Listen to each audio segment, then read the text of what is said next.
Hello, everyone. It's Jesus McDonald here. Thanks for tuning into the show.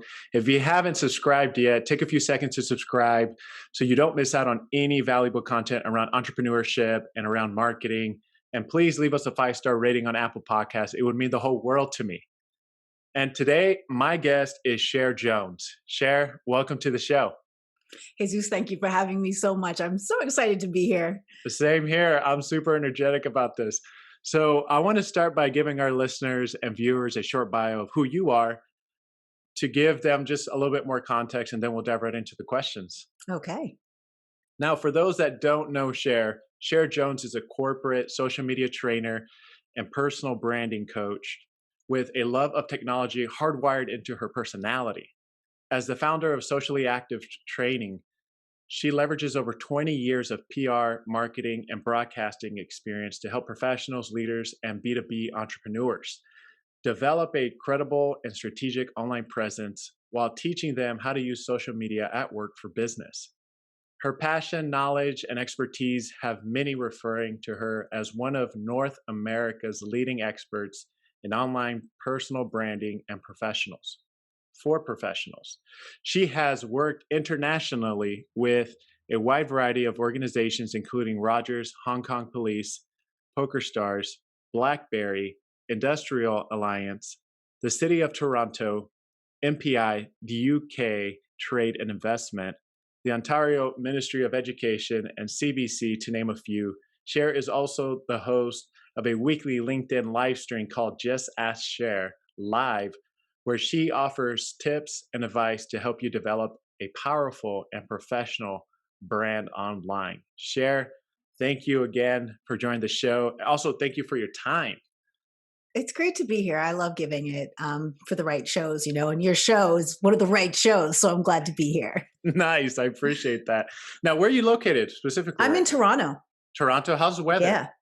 Cold. Oh my gosh. Is it snowing? It's threatening to. It hasn't yet. I've got the snow tires on the ride, but no snow yet, but it's coming.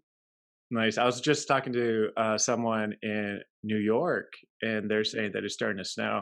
And I'm like, wow, that's crazy. I'm in California. So I'm in San Jose, and it's snowing, and it's not threatening to snow. My face right now, that's all I have to say. Okay. Yeah. It's like spring break most of the year over here. Thanks. That sounds just great. Now, let's jump right in. What inspired you to become an entrepreneur? What's your story on that? I grew up in an entrepreneurial family. Both my parents were entrepreneurs. So they had hair salons. They had multiple hair salons.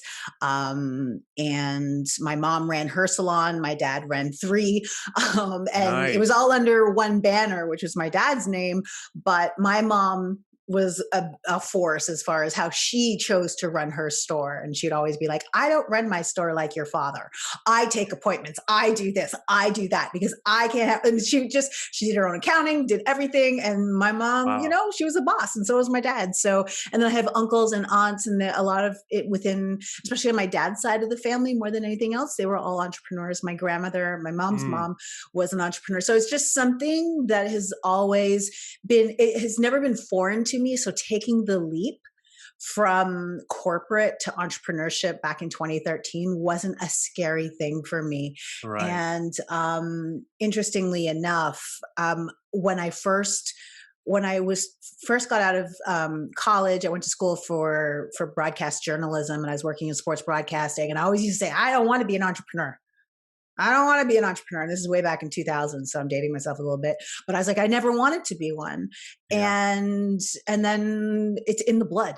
It's in the DNA. Couldn't help it. Here I am. You got that entrepreneurial spirit in mind from your parents. And you got free haircuts. Wow. Yeah. Yep. And figured out the trade myself. So Yeah, no, that's awesome. Now, why did you choose social media marketing I mean, why not like another avenue like digital marketing, content writing, or something other? Why not a hair salon, right? Right. Well, after watching my parents run their salons and being forced to work in the salon, Yeah. practically slave labor, but I knew that that wasn't for me for sure. But I started my career, as I mentioned, in broadcast journalism, worked in sports broadcasting. So I worked for the Toronto Raptors for about almost 5 years I love as a that. producer. Yeah. And so I thought my life was going to be sports. But my ex and I, we had one son, and then we had another son coming on the way. So my younger son, Kobe, and it was just working nights and weekends in basketball broadcasting. It's just like it just does not work. It's not conducive for family life, because if Mm. there's a road, if they're Yeah, on yeah. a West Coast swing, I'm coming home at like 2 o'clock in the morning by That's the time the true. post game is done. Right. So Right. it was just hard, and it was always nights and weekends. That's when your kids need you most. So I Mm. shifted, took those, let's call it transferable skills, switched into marketing. And I was working as a copywriter. I was working developing websites. This is way early in the days when websites were like, oh, maybe we need a website, right?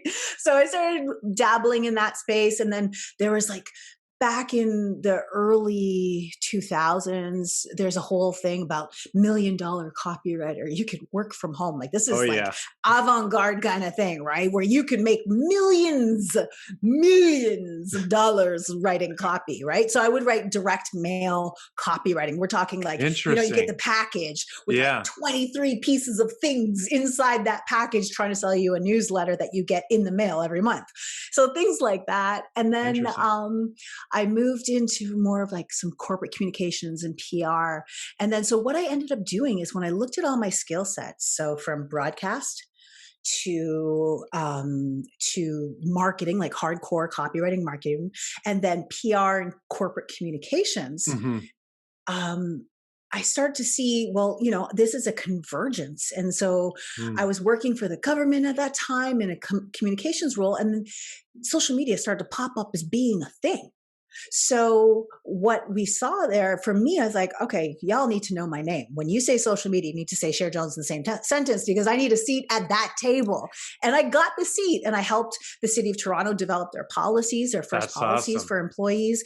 And it just kind of what happened is, my internal communication clients started referring me externally to speak about social media, because a lot of people weren't doing this back in 2010, 11, and That's 12, true. Yeah. right? So I can honestly call myself a pioneer in the space. My first talk about personal branding was back in 2013, when I was like, 99 problems, but my brand ain't one. So that was my first, and it's Love it. on the interwebs to prove it. So like, this is not my first rodeo. I've been doing it for a bit, and really I've niched down so much. I Mm. specifically work in the corporate realm, in the sense of entrepreneurs selling to corporate. So if you're a subject matter expert, you're a consultant, you need to Right. make sure that you are positioned so that people know exactly what it is you do and how you serve, so that they can refer you or hire you or want to work Nice. with you, right? So Right, right. Now, yeah. what differentiates you from other social media marketers? Because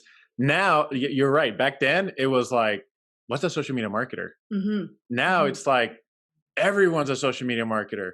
Everyone's a photographer. Everyone has an iPhone, right? Like Exactly. Everyone's a do- web developer. Everyone's a graphic everyone's designer because they got a Canva account, right? So let's do this. Canva. Exactly. Exactly. Everyone has a template. Let's go, guys. Let's go. Right. So I would say, for me, my deep um communications experience, pulling in those three areas that I was talking about, plus doing Right. some on-air stuff as well. And because everything that I do is really rooted in a communications plan for your personal brand. Another Hmm. distinction for me is I focus on the personal brand for business. It is so niche down. Like, you That's can't, true. how more niche can you get? Right. So Right. that's how I differentiate. And then the interesting thing is, you put me on a panel, you got all these like LinkedIn experts, all these people who are claiming to be experts. I'm a LinkedIn OG. I've been on LinkedIn since 2004. There you Okay. And go. I got the screenshots to prove it. There you go. I want So to see those screenshots. exactly. No, I got them. I got them.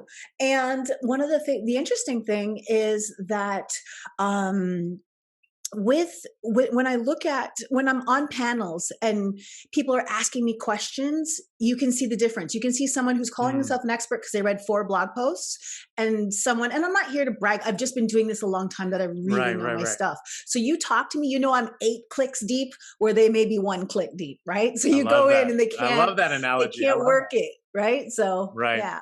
And the reason why I ended up reaching out to you on LinkedIn is I kept seeing your LinkedIn live keep popping up on LinkedIn, which I love that. One, LinkedIn is my favorite platform. Hmm. I get a lot of inquiries when it comes to website development on LinkedIn. But then I love that LinkedIn came out with the live feature, right? Hmm. I feel like they're like the last ones in the game. They And are for everything, stories, lives, everything. but it's also kind of genius because they're kind of like, when the premiere of the movie comes out, they're like, we're gonna watch the reviews and then we might do it if it's good, Yes. right? We'll wait for the Yes. analytics, the research, the marketing research to come out, which is Exactly. genius, but it's also there's some pros and cons to that too, right? Mhm. Now it's like you can't because of COVID. But anyways, go to the movies. I But the know. thing, the thing that why I reached out to you was I kept saying Cher Jones live, Cher Jones live, and I would pop in every now and then and watch some of this. And I love the content that you put out there. So you guys need Thank to you. check Cher Jones out if you haven't yet. And if you're interested in social media tips and advice, she's your point of contact. But I really like that what differentiates you from others that I saw that was very clear was there's a saying, you practice what you preach, right? And there's a lot of people that say, hey, we do websites. Their website is dated. Hey, Mhm. we do social media marketing. When's the last time you posted on your own social media channels, Mhm, right? mhm, And mhm, what you were doing is, hey, I'm actually living it. I'm actually doing this, like, mhm, and you're passionate about it. So to me, that's rare, believe it or not, because a lot of people that call themselves industry experts mhm. aren't practicing what they're preaching, Right.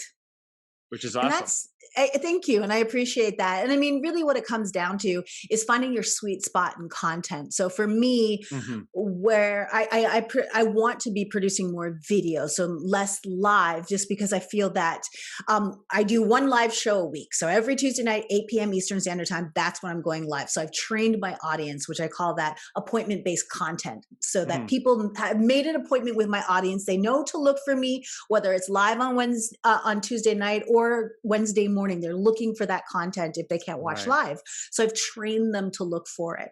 But the other piece is also finding content that works for you, content that requires zero barrier to entry or very little barrier to entry. And not just from accessibility, from also the mental gymnastics that it takes and that is required to produce consistent content. So for you, for example, you love Hmm. podcasting clearly, and Right. this allows you to create regular content and put it out there. So Right. that's your content sweet spot. That's your anchor.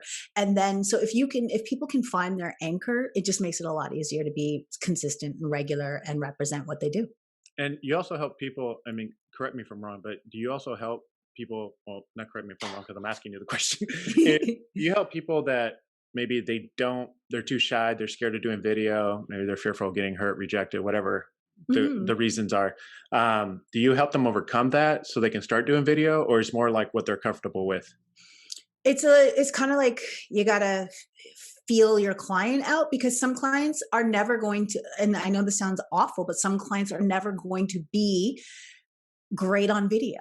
They're No, not that's going to true. translate well, and it's not going to end up. But what they may be good at is pitching themselves to be on other people's content, right? That Mm, might be their strategy. Whereas, like, okay, if you just ask me questions, I can totally do that. I can talk. Most people can answer questions, right. especially if it's in their zone, their sweet spot. They can answer questions, so that might be their strategy. Then what they can do is take the content, chop it up, and then remix that content into something that they can share while still highlighting the person who is originally hosting that type of content. So that Right. might be a strategy for them. But really, what I do with my clients is trying to find that sweet spot of what they can produce. And sometimes it's about experimenting. So what I suggest anybody does is come up with a series. So as opposed to saying, I'm going to start a podcast, that might be, you might not be ready. That might be a little too big for your britches. You know what I'm saying? So like what Right. you might have to do is you might have to scale it back and say, I'm going to do a 6-part audio series. It's not a podcast, but it is a podcast, right? And you've Interesting. got that where it's like there's a beginning, middle, and end. It gives Mhm. you an opportunity to just get it out there, probably do it on Anchor or something where you just at least give it the good old college try it out, Right. see how you feel about it. And then don't expect perfection. So that's another thing, because most people are just like, okay, I got to create content. And then how can you remix that into other things? So it's pour your effort and energy into one series. And then how can you remix it into a blog post? How can you take the transcript and then all of a sudden edit it down and it becomes a blog post or whatever, or Mm. pull quotes from it and create graphics, whatever works Right, for right. you. But ultimately it's about, I'm listening to my clients as we go through, when we get to the content portion of my coaching, when I'm coaching clients as opposed to training in corporate, I'm already listening. What's their sweet spot? What do I think that they will thrive at? Mm. And then I try to lead them in that direction while still asking, what's your thing? What do you want All to do? right. Now, to me, when I think about social media marketing, I think of YouTube, LinkedIn, Mhm. Instagram, Twitter, all the, you know, The big guns. yeah, exactly, Yeah. the common ones. Um, do you, you mentioned, hey, if someone wants to start a podcast, it depends if, if they're comfortable with it, or maybe that's not their voice, or, Mhm. you know what I mean by that. And Mhm. what I'm wondering is, as a social media marketer, do you also help people start podcasts? Yeah, I have several of my clients who are in the process actually right now of building out. Again, I start with the series first. Right. So it's an audio series, because podcasting over time takes a lot of time, effort, and energy. And you got to Hmm. decide if you want to commit to this. Like what Right. you do every week, what you're doing to create your content. This is a commitment. Right. And so I need people, before we push them into that direction, let's just try a series.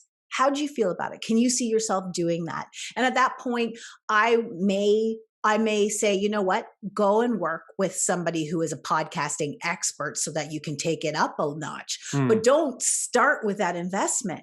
Try Right. it out, test it out. And then what I help them do, because my background is in broadcasting, I'm able to help them work out, well, what's their rundown? Like, what's their show going to be like? What's the top of the show? How are they going to introduce people or introduce the concept? How are they going to, blend in calls to action through it? And so Right. I'll give them, just because I've worked and produced shows before, I know how to help them do that. So that when they do go into the level up of Hmm. of the initial starting point, they're already halfway there.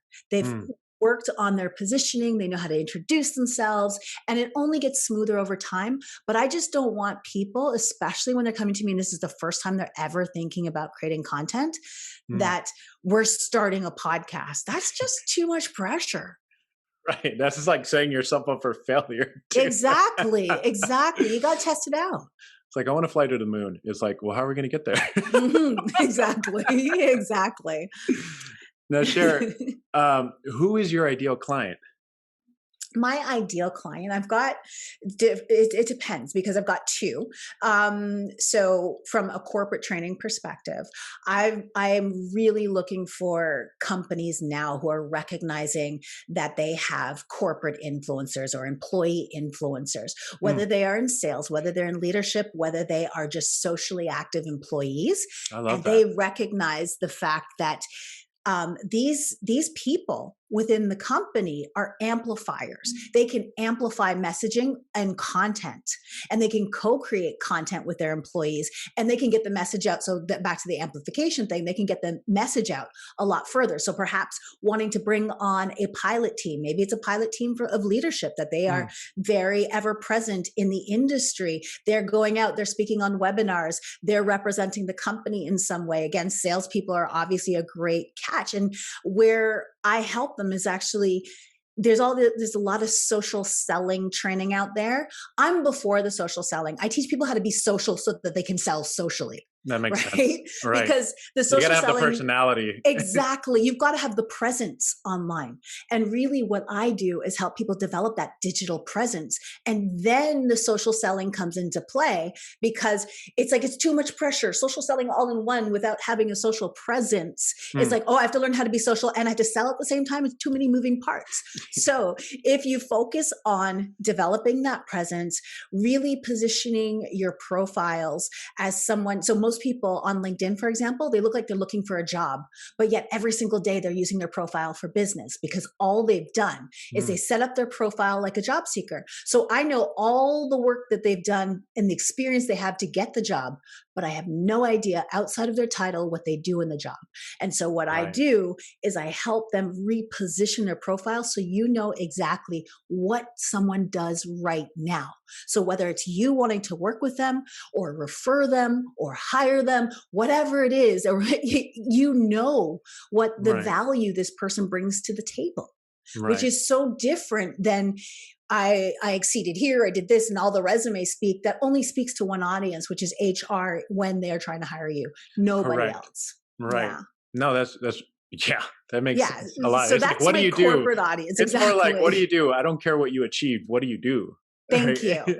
Right. And really, it's like, so many people really have to remember it's like you're speaking to your audience. So it's about you, but it's not really about you yet. Right. I You've love got that. to, you've got to earn this where it's like someone's like, if you position it properly, that person's seeing themselves and you as their solution. That's Right. really and good. that's what you have to do. So And all most these people, companies, what they do is provide solutions. exactly. So it So now aligns. it totally aligns. And so what I make sure as well is while I'm training, so from the team perspective, what I'm doing is I'm also making sure that not only are they positioned well Mm. for what they do in the role that they're in, I also help them integrate performance goals. So what is it they have to accomplish in their role?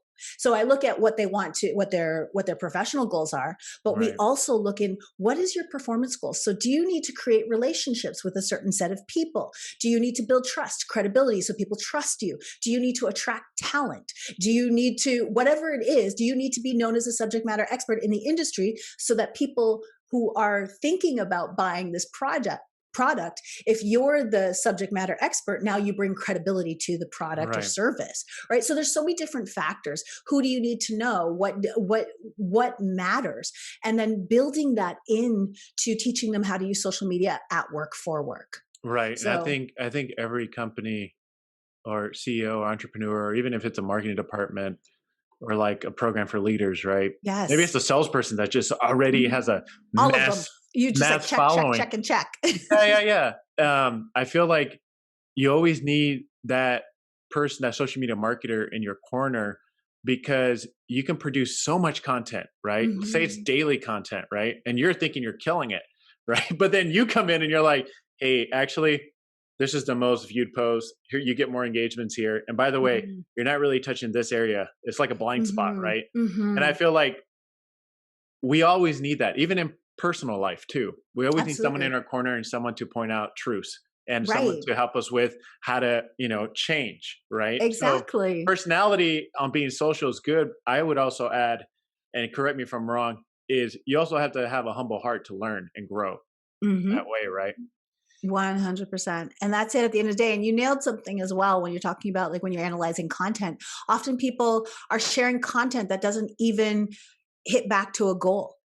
Mm, Right. So they're that sharing this happens stuff a because lot. it happens a lot. So we're seeing all this stuff, but it's like, how does that connect to your brand other than you're known for sharing the videos that you ripped off from, some TikTok video or some YouTube Right, video right, or right. whatever that is, they're Exactly. feel good videos, but what does that Right. do for you? Right. Right. I see Ultimately. companies that post like Happy Friday. There's a dog leaving the office all running, right? And it's like, Mhm. oh, it's cute, it's funny, CEO loves it and everything like that. I'm like, so It's what okay if it's in the mix of good stuff, right? Like if it's one thing, right, but if that's your thing, then all I know you for is the funny gift Fridays, right? So it's just right. like that doesn't I don't know what you do. Don't care, right? Exactly. Exactly. Now you mentioned there was two sides. One was corporate, right? Yes. Yes. So the other is the entrepreneurial side, or the subject matter expert side. So they are usually individuals. They have a consultancy of some sort, and they need to then do the same thing I do for corporate, but being more intentional with the Mm, selling side of things. So they have to position themselves as the guide, as the expert. They need to know how to develop a network that can amplify their message, and also build relationships with the people who are either their referral partners or direct clients, or past clients, which also are mm, referral partners. right. And also, there's a whole industry side of things. So it's not just clients. They probably want to become more branded and business famous, right? So Hmm. they want to get out there. They want to be guests on people's podcasts. They maybe even have media aspirations where they are a contributor on a Right. local morning show or CNN. And it runs Totally. the gamut, right? So those are the people who have to invest time, effort, and energy in their professional digital presence. So what we see when we look them up, and then go a step deeper into the thought leadership piece, Mm, and also have to create that anchor content like we were talking about before, where right. it's like, I can get inside what's in this person's head. And then they also have to think about a strategy so that we can get on podcasts like yours and talk about what we do in a way that engages new audiences that might be ideal for us to Hmm. just be aware. So grow that awareness. So it's a whole strategy that comes into place. And so I help them Right. one on one do that. Totally. And we have a lot of entrepreneurs, we have a lot of marketing professionals that tune into Hmm. the show from time to time. And if they want to get in contact with you, right, because everyone's looking for how to improve their online presence, what Yes. would be the best way for them to get in contact with you? The best way, and this is also a tip for everyone else, is rather than sending people to your website, send them to your social. So for me, my money network, the people that, Hmm. when I'm really getting connected with people, is LinkedIn. That is one of the best places. That's where I spend the most time, effort, and energy on. The grass is greener where you water it. So whatever network works for you, but you want to send them there because immediately you have an opportunity to, one, welcome them into your network, but two, get to know that person, get to look at their profile. Whereas if you send people to your website, which is Hmm. sociallyactivetrading.com, but you Sure, send sure. people there, they go click, and if they didn't need you right They get now, lost. yeah, they get either lost, or they don't remember you in 6 months. They Mm, remember that really smart girl on the podcast on that day, but I don't know right. who it was, right? And whereas if you are consistent with your content, if you continue to show up, if you as the business owner are looking at the people that you're connected with, and you're saying, okay, let's keep them on a hit list, let me Right. engage and see, so that we can be friends. So now, then, that's the best way. So guys, if you want to connect with me, love to have you. Don't worry, I'm not the connect and pitch or anything like that. Just connect with me, and I'd love to be connected on LinkedIn. I'm also on Instagram too. It's Cher Jones, so ITS Cher Jones, but find me on LinkedIn. I love that. Same here. I love just LinkedIn. Everything you're saying about LinkedIn, I'm just like, that's awesome. And the Hmm. fact, which was a good tip and something I learned, is LinkedIn or a social media profile compared to the website. Because you're right, a website sometimes it's a sales or marketing machine, Hmm. and a lot of time it's not. You can't find the individual there. Right? You Hmm. go through the Hmm. contact form, you call them, but then nobody's really going to pick up the phone and call the main number, right? Right. So, Especially if they're not in, see, you'll get more people just connecting with you for the sake of connecting with you, not mhm, necessarily because they need your services right now or ever, but they may be a referral partner if you continue to show up. Credibility plus visibility equals opportunity, right? right. So you just show up regularly, you engage regularly, and then you never know. Whereas, so you're really rolling the dice when you just say your website, because most people, when they're listening, they don't necessarily, unless they're in research mode, and that's not most people, Right. they don't need you right now. Totally. Now, Mhm. a last question that I have for you is, do you have any advice, and it could be social media marketing advice or tips for our listeners? Let's see. I think I it know comes so back many. down to, yeah, right. I really think it comes back down to something I mentioned earlier. It's like my number one go to.